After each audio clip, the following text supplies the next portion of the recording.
Hello again, everyone. Welcome back to another episode of Final Fantasy Brave Exvius. My name is Mars, and today we're going to do the complete guide for 7-star Zargabaath, and I am so excited for this one because I absolutely love this unit. But before I get into that, I have an announcement to make. I will be attending the Fan Fest in California later in December. So anybody who is also planning on going there, let me know. Join the Discord. We'll chat. We'll hang out. We'll have a good time.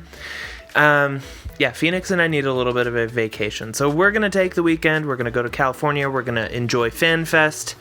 Freya is his favorite unit in the world, so it works out in his favor as well. So anybody who's going to go, I'm excited to see you there. Now, you'll also notice that I'm trying this guide in a different format. My life is super busy. I've had a crazy past week, and I do want to do more unit guides, but I can't do the number that I want to in the previous slideshow presentation format. And that's because those presentations took way too much time for me to prepare compared to the other videos that I was preparing. So I wanted to see if I could slim down the process of doing a unit guide to make it easier for me so that more viewers can get the content that they want and I can produce it as well. Because gosh, let me tell you, it was taking probably 2 or 3 hours to just make the slideshow and then another hour or 2 to edit it, compared to some of my other videos, which only take about half an hour total. So takes way longer, but this way it should be better, and I want to slim it down so that you just get all the information that you need. Rather than, you don't need to know all of the passives, you don't need to know all the useless abilities. We just want to dial in on the essence of what makes a unit great. So we're just going to hop into Citra's bonus level because it costs 1 energy, we can see all of his skills, we can try some of them out, and really highlight what this unit has to offer, and then we'll jump into builds. So, the first thing to highlight about Zargabaath is that at 7 stars, they made his limit burst ridiculously good. And we'll talk more about how to make the most use of it, but it's an all-stat buff, and at maximum level, it gives 150% to all stats, and at any level, it gives 50% damage mitigation. So that's like Wilhelm's limit burst with Nickel's limit burst. Every all the time, because that's the problem with Wilhelm's limit burst, is that you only get it for 1 turn, but this one lasts for 2 turns, which means that you can viably use this with 100% uptime. Now that almost killed that little cactuar. So his limit burst is honestly, in my opinion, what makes him incredible, because it is so strong. So 150% buffs for the entire party with 50% mitigation is lunacy. It's insane. At 7 stars, he also got Arcadia's Light, which is another all-stat buff. That's my mechanic texting me because my car's busted. So this is also another all-stat buff with damage mitigation. This time it's 140% buff plus 40% damage mitigation. So this is almost as good as his maxed out limit burst, but it's a cooldown skill and you can use it on turn 1. So that's really nice to have with that skill, so that on turn 1 you don't have to worry about getting your limit burst. You just use that cooldown skill, which is great. He got So when you activate one of his cooldown skills, as a side note, he unlocks either 1 or 2 additional turns of quickening, which allows him to dual cast these skills. Vengeance Blade, which is a chaining move that he gets at 7 stars that chains with Sephiroth and the Octaslash family. Arcadian Crest is a single target, 150% all stats buff that also removes breaks. So this is really nice if you just happen to need some buffs for whatever reason. You can just throw those on real quick. He can also dual cast Rejuvenate and a few of his other skills for when that comes in handy. So if you need to start throwing a few extra skills around, he can do that. You probably won't do it with Hero Crest, or Blade of Justice, or Sacred Strike, or Judgment Blade, but you might do it with Rejuvenate because of the HP and MP and the re-raise. And you might also use it on Berserk Crest if you want to do some cheesy nonsense, because you can cast Berserk Crest at almost exactly the same time that you activate a damage dealer's abilities, and the Berserk buff stacks with all their other buffs. So kind of ridiculous. If you wanted to do a true double hand Zargabaath, you could do your cooldown skills, and then you could do double cast Vengeance Blade, which in my opinion is kind of ridiculous, but you know, play the game how you want. At 7 stars, he also has access to a new ability called Prismatic Barrier, which buffs elemental resistance by 60% for all elements, if I recall correctly. I'm doing most of this from memory, by the way, because I've taken the time to like play the unit, use the unit, and so hopefully I'm talking about it from a place of, you know, a little bit of expertise. The other nice thing about this one is that it buffs break resistance for 4 turns as well, and it also gives him 2 turns of quickening, so he can dual cast other stuff. He also gets an additional 20% evasion, which is insane. It brings him to a total of 40% physical evasion, which I think is a good point to segue to the builds. Alright, so the next thing we're going to talk about a little bit is some builds, and yeah, since Zargabaath is a support unit, there are no, like, hard rules to follow. He does have passive abilities and things that are linked with the weapons and elements he has equipped. So like I explained, that's why he has Excalibur and Homeru equipped, because that gives him all of his passives.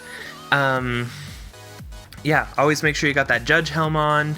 And then the rest is kind of up to your build. But I will say that the secret to success with Zargabaath and keeping that limit burst up all the time is to use as much high tide stuff as possible. So for those of you who thought mistakenly that Titus's super TMR was garbage, guess again. It's actually the best item that you can equip to Zargabaath or even Ayaka or anyone else who has high value limit bursts that require a lot of limit crystals. So since Zargabaaths normally cost 40 to cast, and this is, we have 150 LB gauge fill rate here, and Zargabaath has another 50% from his own passives at 7 stars. That's 200%, which means that it only takes 20 limit crystals. Now, Riku's Pouch, that you can activate Eccentric, somebody else can do it, it doesn't have to be Zargabaath. This also grants another 200% in-battle buff to limit burst gauge fill rate. So what that means is that Zargabaath went from needing 40 crystals to fill his super amazing limit burst to 10. And you can make it even better. And I will say that for this super mega awesome build, you do have to subtract a little bit from some of his passives. So what I'm going to do here is I'm going to remove this Patriotic Recall and take Penello's TMR. Yeah, this is heresy right here. I'm totally happy to be burned at the stake for this. I deserve it for sure. So let's put any old knife, doesn't matter, just pick one. And then we're just gonna pick another one.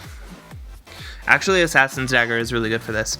And then we're going to simulate putting them through Item World. Literally any of your 2 daggers that you have Item World enhancements on for the 100% LB fill rate.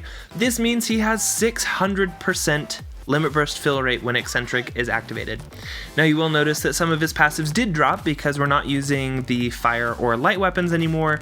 We're also not using great swords or katanas or swords that he prefers. But hello, another 200% LB fill rate on top of the 150 from Dream of the Faith, on top of the 50 in his kit, on top of the 200 for Riku's Pouch. Off the top of my head, I'm going to challenge myself to do some math. That's 7 limit burst crystals to fill his super amazing limit burst. So yeah, or you could leave Riku's Pouch at home. If you wanted to get rid of this, you totally can.